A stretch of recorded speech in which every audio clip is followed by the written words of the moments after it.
नमस्कार दोस्तों, स्वागत है आप सभी का हमारे इस YouTube चैनल पर। आज की इस वीडियो में हम बात करने वाले हैं थर्ड आई के बारे में। तो मित्रों, तीसरी आंख खोलने की विधि के बारे में हम वीडियो के अंत में बात करेंगे। और इससे पहले ये जान लेते हैं कि थर्ड आई क्या होती है। थर्ड आई, जिसे हिंदी में तीसरी आंख या आज्ञा चक्र भी कहते हैं, इसे कई नामों से जाना जाता है। यह माथे में भौहों के बिल्कुल बीच में स्थित होती है। कुछ लोग इसे छठी इंद्री अर्थात सिक्स्थ सेंस के नाम से भी जानते हैं। विज्ञान और चिकित्सा शास्त्र की दुनिया में इसे पीनियल ग्लैंड के नाम से जाना जाता है। अध्यात्म जगत के अनुसार आत्मा का निवास स्थान यही है तथा इसे सबकॉन्शियस माइंड अर्थात अवचेतन मन भी कहा जाता है। हमें ईश्वर ने 5 इंद्रियां दी हैं, जिसका सरलता से प्रयोग कर हम सभी जीवन यापन करते हैं। किंतु इस छठी इंद्री, जो खुद भी गुप्त है तथा उसकी शक्तियां भी का प्रयोग करने के लिए हमें अपने आप को प्रकृति के साथ सामंजस्य बिठाने की मेहनत करनी पड़ती है, अर्थात इसे एक्टिवेट करना पड़ता है। आखिर तीसरी आंख खोलने की क्या आवश्यकता है? यदि आपके मन में ये सवाल उठता है कि जीवन तो आसानी से चल रहा है, फिर ये सब करने की क्या आवश्यकता है, तो इस समझने की कोशिश करें। वैज्ञानिक भाषा में कहा जाए तो मनुष्य अपने मस्तिष्क का सिर्फ 10 से 15% हिस्सा ही प्रयोग करता है। तो आपको नहीं लगता कि हमें कोशिश कर अपनी सारी शक्तियों का उपयोग करना चाहिए? थर्ड आई अर्थात आज्ञा चक्र वह छठी इंद्री है जिसकी मदद से आप जिन चीजों को खुली आंखों से देख नहीं सकते, हाथों से छू नहीं सकते और कान से सुन नहीं सकते, उसे भी महसूस कर सकते हैं। दूसरे शब्दों में कहें तो आप उन सभी अदृश्य चीजों का अनुभव कर सकते हैं जो आपके आसपास हैं, किंतु आप उससे अनजान हैं। आज्ञा चक्र को कुछ लोग इनट्यूशन भी कहते हैं। तो यदि कोई इतनी शक्तिशाली चीज आपके भीतर सुप्तावस्था में पड़ी हुई है तो उसे जगाने की कोशिश अवश्य करनी चाहिए। कुछ लोगों का कहना है कि इसे खोलना अत्यंत कठिन काम है। शायद ऐसा इसलिए क्योंकि तीसरी आंख का दूसरा नाम सत्य है और लोग सत्यता के साथ जीना भूल गए हैं। मेरा मानना है कि ये लोग कुछ हद तक सही हैं।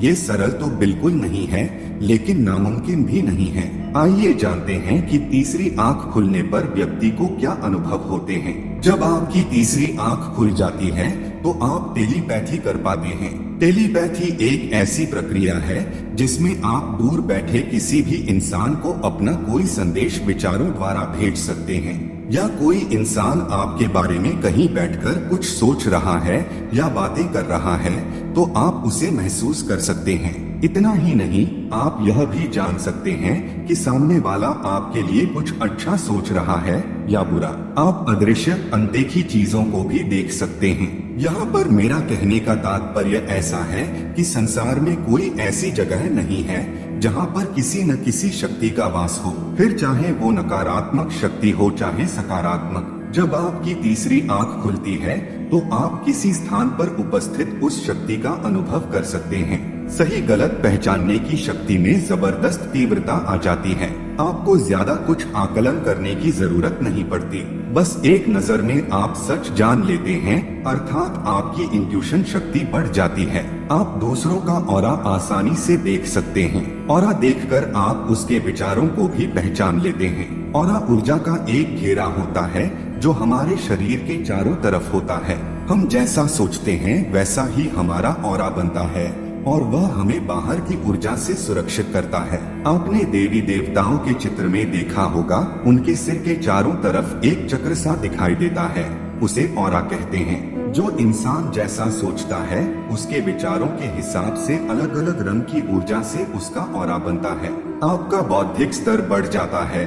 आप यह समझने लगते हैं कि सब कुछ एक दूसरे से जुड़ा हुआ है, कुछ भी अलग नहीं है। आप में साक्षी भाव आ जाता है। आप परिस्थितियों को अपने नजरिए से नहीं बल्कि वे जैसी हैं वैसे ही देखने लगते हैं। तीसरी आंख खोलने का एक फायदा यह भी है कि आप परिस्थितियों के वश में नहीं होते हैं। अक्सर परिस्थितियों के हिसाब से लोगों का मानसिक संतुलन बनता और बिगड़ता रहता है। थर्ड आई एक्टिवेशन के बाद परिस्थितियां बिल्कुल भी आप पर हावी नहीं होती हैं। आप किसी भी परिस्थिति में विचलित नहीं होते, क्योंकि आपको पता होता है कि जो कुछ हो रहा है सब अच्छे के लिए हो रहा है। सारी नकारात्मक भावनाओं से आप मुक्त हो जाते हैं तथा आपका हृदय प्रेम से भर जाता है। आपको किसी पर गुस्सा नहीं आता, ना ही नाराजगी होती है, क्योंकि आपकी समझ में ये आ जाता है कि सामने वाला यदि ऐसा है तो क्यों है। उदाहरण के तौर पर अगर आपका कोई मित्र या संबंधी जिसका व्यवहार आपको कभी पसंद नहीं आया,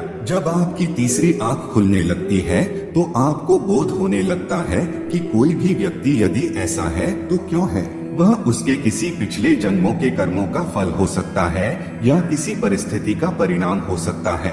जैसे ही आपको इस बात की अनुभूति होती है, आप उस व्यक्ति को पसंद करने लगते हैं या फिर स्वीकार करने लगते हैं। तीसरी आंख खोलने का सबसे बड़ा लाभ यह होता है कि आप कर्मों के प्रति हमेशा सजग रहते हैं। जानबूझकर कभी किसी का बुरा करना या कोई अन्य काम गलत मंशा से नहीं कर सकते हैं। दूसरे शब्दों में कहें तो आपकी जगी हुई शक्तियाँ आपको सही कर्म करने के लिए न सिर्फ प्रेरित करती हैं, बल्कि आपको सही राह पर चलने की शक्ति भी प्रदान करती हैं। आप अधिक कृतज्ञ रहने लगते हैं। आपको हर परिस्थिति में उसमें छिपी अच्छाइयाँ नजर आने लगती हैं। आपको किसी इंसान से, किसी परिस्थिति से कोई उम्मीद या शिकायत नहीं रह जाती है, जिसका परिणाम यह होता है कि आपके बिगड़े हुए रिश्ते भी सुधारने लगते हैं और अन्य रिश्तों में और भी मधुरता आ जाती है। आपकी तीसरी आंख खुलने का सबसे खूबसूरत अनुभव ये होता है कि आप भूतकाल में घटी घटनाओं के बारे में सोचना तो दूर, आप उसमें थोड़ी भी रुचि नहीं ले पाते हैं। यह मुझे एक खूबसूरत अनुभव इसलिए लगता है क्योंकि ज्यादातर इंसान भूतकाल में ही जीता है, और अगर आप अपने आसपास देखेंगे तो सारी समस्याओं की जड़ भूतकाल की किसी घटना से जुड़ी होती है। मनुष्य बहुत कोशिश करता है लेकिन उसे भूल नहीं पाता है, किंतु तीसरी आंख के खुलते ही वह किसी भी पुरानी घटनाओं को चुटकियों में जाने देता है। ऐसा लगता है कि कोई है जो आपके विचारों को पीछे भूतकाल में घटी घटनाओं को सोचने से रोक रहा है, जिसका परिणाम होता है कि आप वर्तमान में जीते हैं। इसकी वजह से आपका फोकस बढ़ जाता है,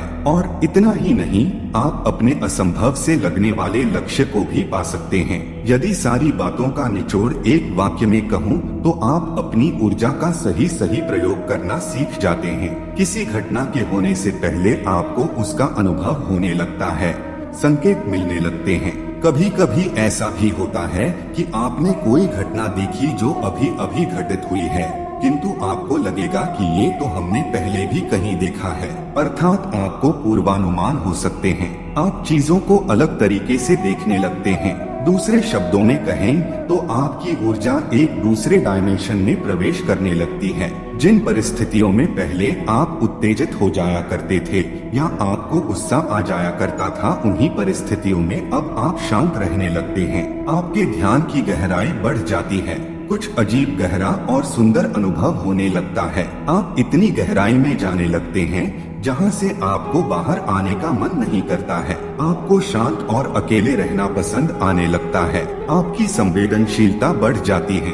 आप ऊर्जा के प्रति संवेदनशील हो जाते हैं। लोगों के प्रति, अपने विचारों के प्रति, दूसरों की भी भावनाओं के प्रति आपकी संवेदनशीलता बढ़ जाती है। नींद की गहराई बढ़ जाती है। कई बार मनुष्य चाह कर भी सो नहीं पाता है। जब आप तीसरी आंख खोलने का प्रयत्न करते हैं तो आपके सोने और जागने दोनों के समय में परिवर्तन हो सकता है। इसका सबसे अच्छा अनुभव है कि सुबह 3 से 4 के बीच नींद खुल जाती है। सुख सुविधाओं से आपका मन उठने लग सकता है। आपको प्रकृति तथा जीव जंतुओं के साथ समय बिताना अच्छा लगता है, यहाँ तक कि उनके साथ आपको एक जुड़ाव दिखाई दे सकता है। ये कुछ अनुभव हैं जो ज्यादातर लोगों को हुए हैं। वैसे तो हर व्यक्ति को अलग अनुभव होते हैं और यह अनुभव उनके कर्मों के आधार पर होते हैं।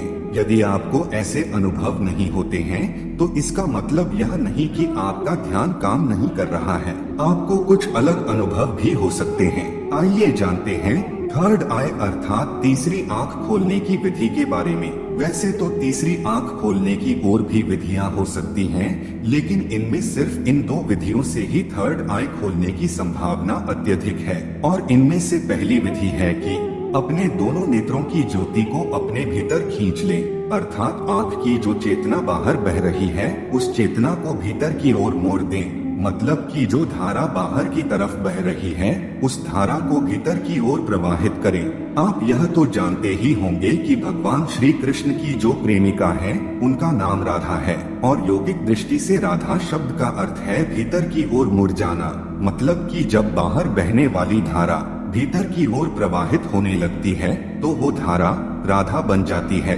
क्योंकि धारा शब्द का उल्टा राधा ही होता है। राधा शब्द में यह योगिक रहस्य छिपा हुआ है, क्योंकि जब राधा अर्थात जीवन धारा भीतर आती है तो भीतर छिपे साक्षी भाव के रूप में श्री कृष्ण राधा को मिलते हैं तो रास शुरू हो जाता है।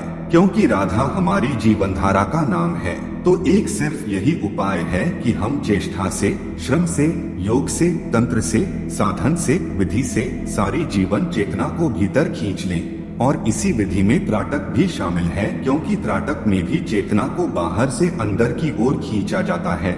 हम त्राटक पर किसी और वीडियो में बात करेंगे। तीसरी आंख खोलने की दूसरी विधि है एक भक्त का समर्पण भाव, अर्थात जिस व्यक्ति या योगी की जीवन धारा भीतर की ओर प्रवाहित हो रही हो उसके प्रति अपने आप को समर्पित कर दें तो आपकी जीवन धारा भी भीतर की ओर प्रवाहित होने लगेगी। जैसे एक चुंबक के पास लोहे की एक कील को लाया जाता है और उस चुंबक के प्रभाव से कील में भी चुंबकीय गुण आ जाता है, अर्थात कील भी चुंबक बन जाती है। अर्जुन ने अभी तक कोई साधना नहीं की थी। अर्जुन ने भगवान श्री कृष्ण से कहा कि अगर आप मुझे योग्य समझें और आपके लिए संभव हो, आपकी मर्जी हो तो मुझे सत्य दिखा दो। और श्री कृष्ण ने कहा ले देख, यह घटना चुंबकीय गुण की तरह ही है। अर्जुन का यह समर्पण भाव कि आप जो कहते हैं वह ठीक ही है, मैं तैयार हूँ, अब मेरा कोई विरोध ही नहीं है, अब मेरा कोई असहयोग ही नहीं है, मैं सहयोग के लिए राजी हूँ, अब मेरी समग्र स्वीकृति है। और तब श्री कृष्ण ने कहा कि ले देख, इस घटना का उल्लेख गीता में नहीं है, वो घटना ये घटी कि समर्पण के साथ ही श्री कृष्ण के भीतर जो बहती हुई धारा थी, अर्जुन की धारा कृष्ण की धारा के साथ भीतर की ओर लौट पड़ी। और इस प्रकार इन दो विधियों से तीसरी आंख खोली जा सकती है। तो चलिए मित्रों, वीडियो को देते हैं यही विराम और मिलते हैं किसी अन्य वीडियो में। धन्यवाद। हर हर महादेव।